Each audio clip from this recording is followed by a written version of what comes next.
Women are inherently not loyal because that is detrimental to their survival. If a woman's with a man and that man shows that he can no longer provide, protect, provision, and he can't maintain his duties, what ends up happening is she'll look to another guy that can. This is why women initiate most breakups. This is why when women do break up with you, they feel almost no guilt, no resentment. They break up with you months in advance. There's a reason why it's called I'm a man of my word, right? And not I'm a woman of my word. There's a reason why when they say be a man, man up, 9 out of 10 times that means taking responsibility for not just yourself, but for other people. Women aren't held to these same standards.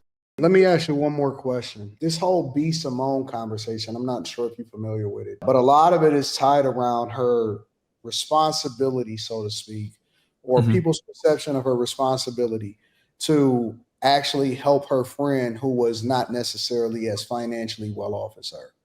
As a person that kind of leads a platform in which you employ multiple different people, you know, when you kind of had the responsibility of making sure that people get paid and stuff like that, how do you feel about the whole responsibility as a person that is a leader or is generating a lot of revenue to help friends out or to put people on or to make sure that other people are successful also? Like, how do you feel about that whole sentiment and what other people believe is the responsibility of a person that is a breadwinner? Yeah, I think it's your duty. You know, one of the things that I've like really been big on is, you know, obviously when I got my start on YouTube in the red pill space with, you know, certain YouTubers, you know, as Fresh Fit became bigger and bigger and became a bit more mainstream and kind of got out of that, you know, single red pill niche. One of the things we've prided ourselves on is we bring those guys that helped us get put on and grow our channel in the early stages. We like to bring them back on the show and expose them to our more mainstream audience that they might have otherwise not been able to get exposed to. And I look at that as kind of, I call it retracting the ladder back, where the people that helped you get up, you don't you don't retract the ladder, rather you keep the ladder there so they can come up and you help them up.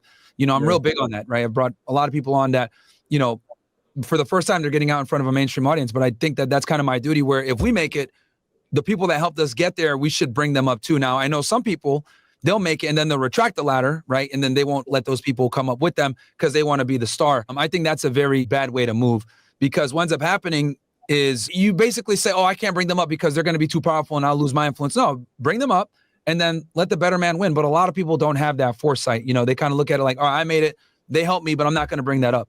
So that's my take on it. I do think that if you're the guy where a bunch of people are around you and they helped you get to that position, I think it's treacherous to not help them and bring them up alongside you. Because honestly, I'll look at it like, as you go up, the likelihood of you being backstabbed is going to go higher and higher and higher. Because as you make more money and you become more famous and you reach different plateaus, the people that you meet, they typically got there through some, you know, snakery. So it's best, if anything, to take the people with you that started with you and bring them up, because at least you know where their loyalty lies. And then when you win, they win by default. So I think if anything, it's better to bring your people up with you than go ahead and try to create a new infrastructure with people that haven't been vetted. Yeah, I agree 100%. I think it's a burden that comes along with that a lot of people don't understand, but I think it's a healthy burden. I think it's just a manly thing. Honestly, I don't think that that's a sentiment that a lot of women truly understand. I think that a lot of times women look at it as a competition with their friends versus actually spending more time trying to cultivate and create a network or, you know, an environment where everybody else can thrive a lot of times. So. Now, this is going to be a controversial take, but I'll say it anyway. I don't think women have the capability of the same loyalty as men, and I'll explain what I mean by this. So the women's psyche is a psyche of extracting resources. And what I mean by this from a biological sense, right? Like, obviously we're in modern society. Women can make their own money. Women can go ahead and fend for themselves, etc. Great. We understand that in modern society. However, the reality is women are still physically inferior to men. Women are still smaller than men, weaker than men, etc. So there's still primitive biological traits within their mind that dictate the way they behave. So for example, men, we don't need to see other men with our women to know that our woman's attractive. We have the ability to look her up and down. I find her attractive. Cool. I don't need social proof to be attracted to her. Women don't operate that way. They see a guy, if he's by himself, oh, he's maybe handsome, but if he's there with 5 girls, oh, who is this guy? I kind of want to get to know him. So women make a lot of their decisions based off of the herd and the social dynamics, right? That's why men that have social status that are ugly are still able to get very attractive women, but it might not necessarily work the other way around, where a woman that's ugly that has social status might not necessarily be able to pull the same caliber of guy, right, on her level. So that's kind of where the disconnect comes. So I say that to kind of paint the picture and the foundation that women are inherently not loyal because that is detrimental to their survival. If a woman's with a man and that man shows that he can no longer provide, protect, provision, and he can't maintain his duties, what ends up happening is she'll look to another guy that can, because, 1,000 years ago, this incompetency can get her killed. Not just her, but her child as well. So she has a vested interest in not just protecting herself, but her offspring. And if the man cannot provide that value for her and her offspring, well, her job is to survive alongside the children. Her duty is to herself and her children first.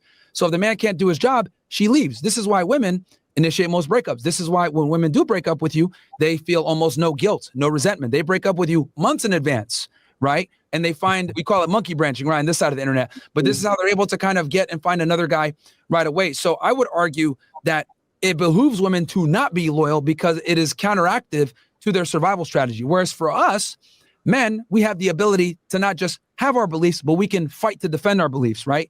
Every revolution was led by men for a reason. Men will pick up a sword to fight for their belief system, or a gun or a rifle. Women can't do that. So since they can't do that, they must align themselves with the strongest men that can ensure their survival. This is why, back in the day, a dude would have the top guy, Genghis Khan, would have all the women. Why? Because he would ensure their survival. It doesn't go the other way around. So with men, I think the reason why men, it's a masculine trait to be loyal and stand by your bros is because we're looked at as warriors and we can stand and defend ourselves and our brethren. Women can't do that. So we don't hold them to the same standard, right? There's a reason why it's called, I'm a man of my word, right? And not, I'm a woman of my word.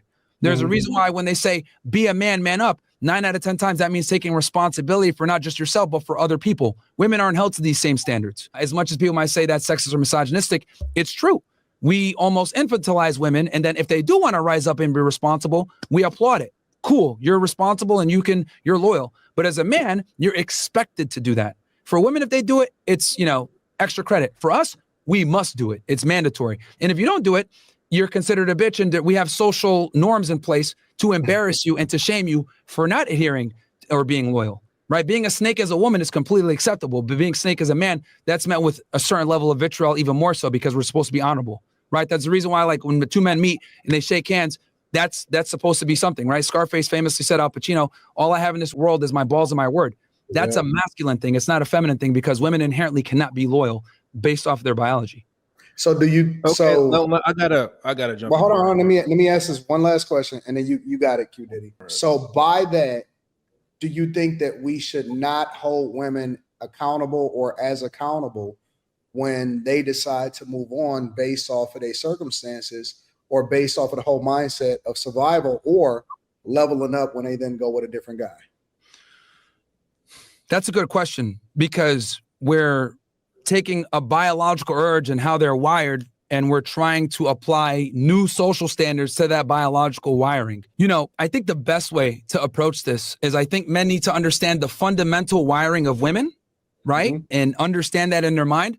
So when some bullshit does pop off, they're not surprised. I think one of the biggest reasons why so many guys get their heart broken or they get angry or, a lot of it comes from frustration of not understanding women. Right. It's not that it's as bad. It's rather it's the lack of knowledge and the lack of awareness that drives men to say, what the hell? I did everything right. And it's that inability to figure it out that really frustrates them, which makes sense. If you look at like the world around us, right, the ingenuity, the internet, the fact that we're on computers and microphones, etc. This all came from the man's yearning to, make life better and figure things out. So whenever we're not able to figure things out, especially with women, men get very frustrated. Right. You can figure out how to, go to the moon, but they can't figure out how to keep women happy. So, so I think with men, I think the biggest thing is understanding how women think and how they behave and understanding the rudimentary biological background, as negative as that may be. And then that will make everything else make sense. So when she does break up with you or when she does leave you or when something that you didn't plan for does happen, you can always go back and say, okay, I understand. You don't have to like it. You don't have to be angry, but you just being able to understand will make things a lot more peaceful. You'll be able to get over it sooner. You'll be able to say, you know what? It is what it is. She didn't like me anymore. I got lazy, whatever. Hypergamy kicked in. And then you can move on to another girl because you kind of understand what it is. But a lot of guys 100% agree because I've always said that my one rule, my only rule is I will never stop you from leaving. Mm-hmm. I am not trying to hold on to you. Once it's over, it just is what it is. And, That's just life. Go ahead, Q Diddy. I know you had something that you was gonna say. It wasn't And much. anybody else could jump in this also, but go ahead. Myron said a lot, but I just don't want the chat to like. Don't let that deter you from the fact that women are still fucking dumb. Well, yeah, I mean, look, we make jokes all the time. And the reason for that is because they're simply not a burner performance, right? So if a girl is intelligent, think about it, right? If a woman is intelligent, we actually like commemorate that. We're like, wow, like you're actually sharp. Like, wow, like we praise that. Well, why do we praise it? Because it's not common. You know, what's the stereotype? If a girl's pretty, right, she's dumb. But if you find a girl that's pretty and smart, beauty and brains, as they say, right? That's something that's novel because it's not that common, because there isn't a burden of performance on women to be pretty and be intelligent. There really isn't. If they do it, it's extra credit, but if they don't, it's no big deal. But there's no such thing as handsome and smart or some kind of idiom for that. Like, no, you're just supposed to get it as a guy. If you're not competent, you deal with consequences for being an idiot. Women aren't held to the same standard. Now, I know people might say that's misogynistic or sexist, but it's the truth. You can be a woman with 60 IQ and meet a man that's extremely successful and have your life taken care of. It doesn't work the other way around as a guy. If you got 60 IQ as a dude, you're cooked. You're going to have a very tough time, you know, finding a partner, let alone getting out of your basement with the Cheeto crumbs on your fucking shirt. So that's the difference between, you know, male excellence versus female excellence. Does anybody else have anything in this? Money by the ton. I get more bitches than you, your daddy, and your uncles, nigga. Shut the fuck up. Here we go. No, I 100% agree. I don't think it's anything that you said that I disagree with. Yeah, I think the biggest thing, man, is like, that's why content like this is so important to kind of like educate guys. Cause like, even though, you know, like me and you, Anton, right? We've been doing this for a few years now. We might get annoyed going over the same talking points or same studies or whatever, kind of educating men on the way women think. But, you know, I always think to myself, you know, there's someone that might be hearing this for the first time that's thinking about ending it all. And then them hearing this makes them push back, you know, the thing. I'll tell you guys a story that I'll never forget for the rest of my life. There was this guy. He told me that he was having troubles with his girlfriend and, you know, he wanted to end it all. He found a tree out in a very nice area where it had an overlook of the sunset. And he had the day, time, the rope, and the, you know, the plans of how he was going to do it. And he said before he died, he wanted to look at one more beautiful thing. And like a day or two before he was going to go through with it, he was on YouTube and he found one of my videos. And he said that watching that video led him down a rabbit hole and it helped him understand why he had the troubles that he had with relationships or whatever. And he ended up not doing it. And now to this day, he sent me a message. I still keep it to this day. I save it on my phone where he said, you know, he's making 6 figures now. He has a family and he has a wife. And I was like, holy crap. Like if I decided like, oh man, I'm tired of talking about this topic, I'm going to stop. And then he didn't, you know, see that stream, or maybe he didn't see that video. Who knows what would be happening now, right? So this information was able to keep someone alive so you can go ahead and have a family. And that profound effect is kind of what has me doing this still, even though I dislike sometimes talking to women. I'm not going to lie, it gets annoying sometimes. But I understand that redundancy is required because there's guys that need to hear this stuff over and over and over again so it gets through their head.